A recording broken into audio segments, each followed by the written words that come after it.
Hello, welcome to Talking Pedagogy with Pat and Rafa. I'm Rafa, I'm Pat. I'm and still Pat. you're still Pat. And today's episode, we are going to reflect a bit on the role of the Atelierista, and which we've always been talking the role of the Atelierista behind the scenes, but we recently went to a lovely show of mark making by Atelieristas at Washington Market School. Shout out. It was Yeah, beautiful. that was gorgeous, and just connecting. It was our second year going, and the fact that we saw people we saw last year this year just really spoke to the community they're building around the practice of the arts and children's meaning making. That was just really powerful. Maybe Pat, you want to talk a little bit about what you saw, and then also we can then jump into, what the idea of the Atelierista in general, and what we're noticing in the field. Yeah. Well, I just saw the tremendous amount of intentional intentionality behind the way that they introduce the tools to the children. Mhm. And I thought it was really interesting.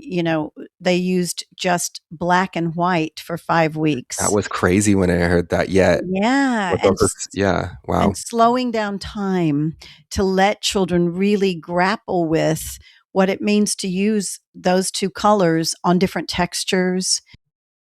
But just a lot of stories that came out of the children's exploration with the Atelieristas and just their approach, and also, that question about was was the scribbling art, and do we need to Oh, define it as such? yeah, Or where is that held in its importance in the process for the children of exploration and learning? And so I thought that was a really interesting conversation, because I do think that sometimes we wonder the value of the scribble, mhm. and where do we hold those types of marks, and what do they mean? What power do they have? What are children exploring? So I thought that was a really rich conversation. And then just again, the absolute beautifully and paid so much attention to the aesthetics of how they were designing this wonderful viewing for all of the audience to really be able to understand it. And so, yeah, I would strongly suggest that anyone who knows about this school reach out to them and see if you can ever engage in some way with a tour or whatever, just to learn more about how they're approaching this. They're also a Montessori inspired or school. I don't know. I wouldn't Or call it Reggie inspired. Reggie Sorry, remember the word? Montessori, that Shout out to word, yeah, they created that Stina, word. one of the Atelieristas there, our teachers there. Yeah. It was brilliant. Yes.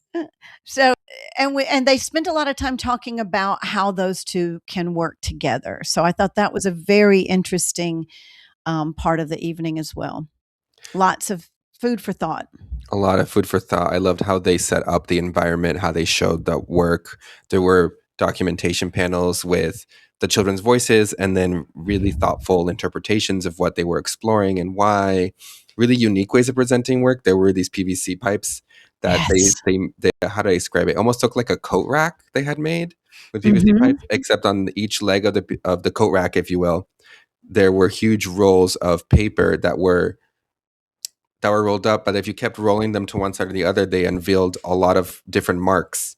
Right. So you could like turn one side of the roll and it would keep showing you new marks, which I thought was brilliant. And they clarified the children did not paint on it like or draw on it like that, but it was a long, long, long, big banner, if you will, Right. and that's how they presented it. So I just thought that was brilliant and just spoke to the beauty of the importance of curation and the importance of an atelierista and a team that understands the value of how you present things matters as much as what the thing is. Yeah.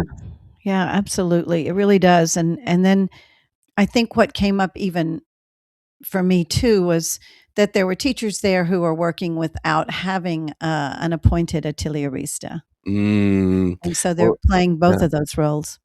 Let's get into that and talk. Maybe we talk about the role of the atelierista, and then we can get into the nuance of when you don't have an atelierista. And Yeah.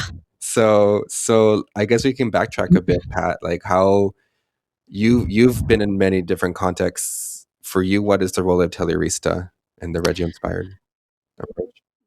Well, I think that so many of us have to play that role, even though we may not be coming from a place of having been trained in fine arts, visual arts. And I think that for those who are lucky enough to have an appointed atelierista and an atelier, which is the place where all of the studio, where all of this can take place. When you're lucky enough to have that, it's absolutely incredible. And when you're not, fortunate enough to have that, you're having to play both roles. And so Hmm.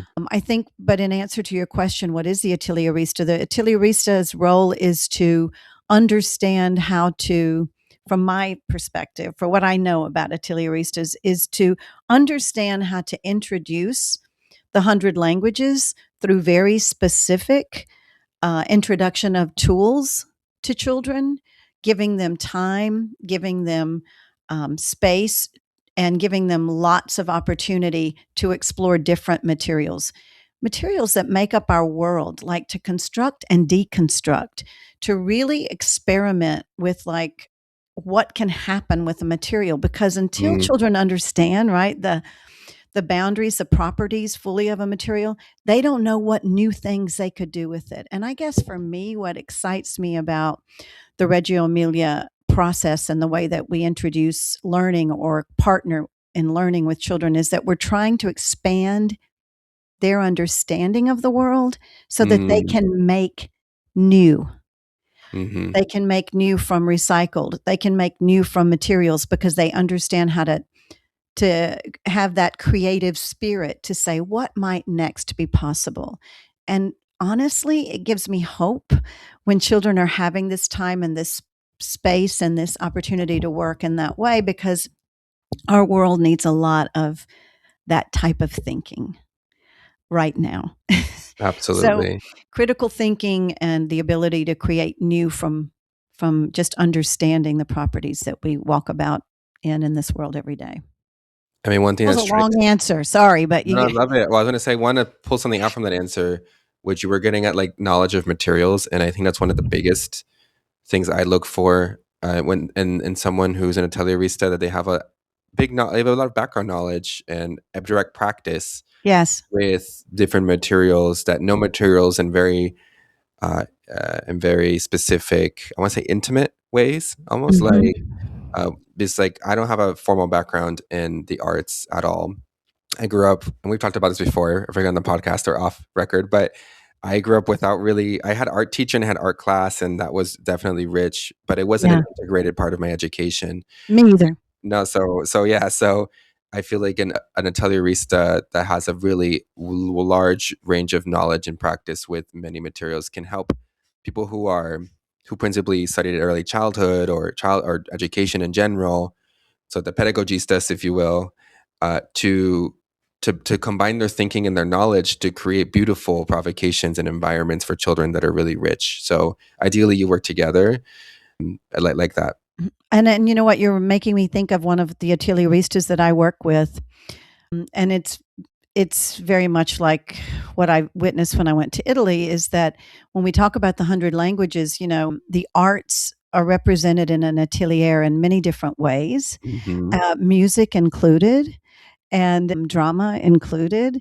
So this one atelierista that I'm working with, who's very new to all of this, but extremely creative and has such an open mind to how she's approaching her role in this school. And she has found ways in her atelier to really step into all of those already. So doing movement, doing dance and music. And so she's tasked, but I think she feels fortunate too, with leading all of those languages. Huh? It's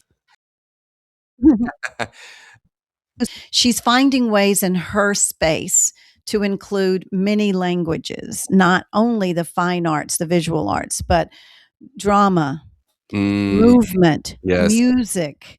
So I think when you're a creative person who has, and those are my backgrounds, not visual arts, but the others. So when you're a person who finds yourself in this situation of, wow, I don't have a atelierista in my school to help me, how do you look for the resources, find information take classes yourself, and then just open up yourself to that creative spirit of what are you passionate about and how can you start there in exploring whatever artistic bent you might want to travel on with the children. But it does go back to, in very practical ways, how are you going to introduce each tool that you're putting out for children to use? How fast are you going to do it? How much time are you going to give them with that tool? And how many different ways are you going to invite them to use that tool? And how can you really slow down and have your own experience as they're having theirs? You're learning with them, and that's okay. But yeah, just that thinking of how do you play both roles? And so that is something that I'm passionate about, supporting teachers who find themselves in that position. But I think all of us can step into that no matter where you're teaching. Yeah, I mean, as someone at a direct school, Mi Casita, where we have a wonderful Atelierista, we're really lucky to have an Atelierista. I do encourage all the educators, including myself, to internalize your inner Atelierista, if you will, Yes, I love and learn. that. And I've learned so much from Nicole, our Atelierista. And one thing that I've really been working on is, especially when I'm maybe really overwhelmed, is like I'm going to start very simple and build from there with the kids. So Mhm. simple meaning like if I want to do paint, I will get paper. I'll talk to my Atelierista about maybe the proper paper to use that can take the paint, right? To, for example, and then I'm gonna choose one color. I don't know. We'll just say one of the primary colors, and then give one brush, or not even. It could just be fingers, right?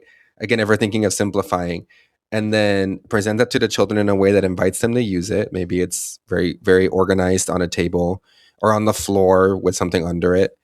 I'm thinking of 2-year-olds and 3-year-olds right now, Mhm. and see what they do, and that's where the documentation happens. And then talk to somebody after the fact about what I'm seeing, my Atelierista, someone else, and see where we go Yes. from there. And over time, develop a more of those really elaborate things we might see when we think of Reggio Emilia. Yes. Yeah, I think it's going to look different in every setting. And that's what I'm learning is that I love what you're saying, though, which is don't be afraid to do just what you said, which is create an invitation that is simple and that is about discovery at the very baseline.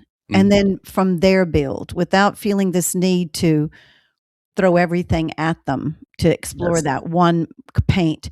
No, maybe just the paint and just the paper, like you said, and see what they end up doing. Maybe they're going to ask you for a tool, exactly, you know, exactly. but giving that opportunity for it to develop at that very beginning, you'll learn, and then you'll grow in confidence as to what to do next, right? Like I think we can all learn about the arts through just being willing to engage in the Absolutely. unknown, which is what it means to be creative anyway, right? To create something from nothing that didn't exist before and you don't know what it will be, but you're brave enough and courageous enough. This comes from that wonderful article, Rafa, the one that we love so much. Yes, The creative. name of it? Yeah, And creative. the name is create in the show notes. I put in the show notes because Yeah, we'll put it in the show I notes. forget We exactly refer to what it all the time, we but we can refer to never it. remember the name of it. We've read it for so many years. Right. Creativity, something. So yeah. Anyway, But that is what we want our children to be able to do, is to be brave enough to step in, not knowing what is expected, but to create something from their own imagination and abilities that is okay, whatever it is. It doesn't have to be anything, even. It's just the journey of the exploration, right? yeah, yeah. So awesome. I mean, so anyway, we just talked briefly about the role of the arts and some tips here and there about how to engage with it. One thing that I've noticed in working with Atelieristas is there's a beautiful bridge with the pedagogy and the Atelieristas world. And I think, Pat, you were starting to bring people together, not a little community of Atelieristas principally, but I think anyone is invited who's interested in Reggio, but with a focus on the arts. Yeah, More. we're just starting this group, and it's free, and it comes from my experience in coaching Atelieristas who are working in different contexts, and also working with teachers who don't have Atelieristas, as we've been saying throughout our conversation today, and providing a space where everyone can learn from one another. So we are starting this group. It's going to be on a weekend day because we found that teachers and everyone else is too busy for the having the space and time during the week. It'll be once a month and it'll be an hour. And we invite anyone who is working in the Reggio Emilia approach and would like that support and that community to come and join us. And we'll, I guess, post the information, Rafa, in the Yeah, notes. show notes as well. So we'll put a link to the sign up if you're interested, Yeah. and as well as the article. So yeah, that's I exciting. think in America, we have a real need for there to be more spaces, A, for the arts to be nurtured. That's not happening very easily in a lot of our schools. And B, for Atelieristas and teachers working in this way to really feel like they get more support, because it can be a very challenging role. So we're hoping that this is going to be fun and have a lot of robust conversations. And I'm even thinking of people who are art teachers who may not see themselves as Atelieristas in the Reggio way to maybe consider joining just to Absolutely. explore and learn more, because Absolutely. I would love to construct this culture of the arts is an integrated part of education, period. So, which is something I didn't get the benefit from as much, the integration part, and think that it's really key to any sort of growth in our approach to how we educate everyone, from our littlest ones to our adults ourselves. Absolutely. Yeah. Thank you for wrapping that up in that beautiful way. Yeah. Well, with that, Pat, I think that's it for now, and we'll see everyone next time. Yeah. Looking forward to it. See ya. Okay. Ciao. Bye. Ciao.